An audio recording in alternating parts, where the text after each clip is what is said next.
أعوذ بالله من الشيطان الرجيم. بسم الله الرحمن الرحيم.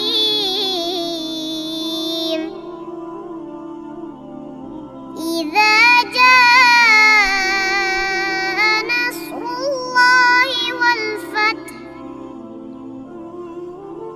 ورأيت الناس يدخلون في دين الله أفواجا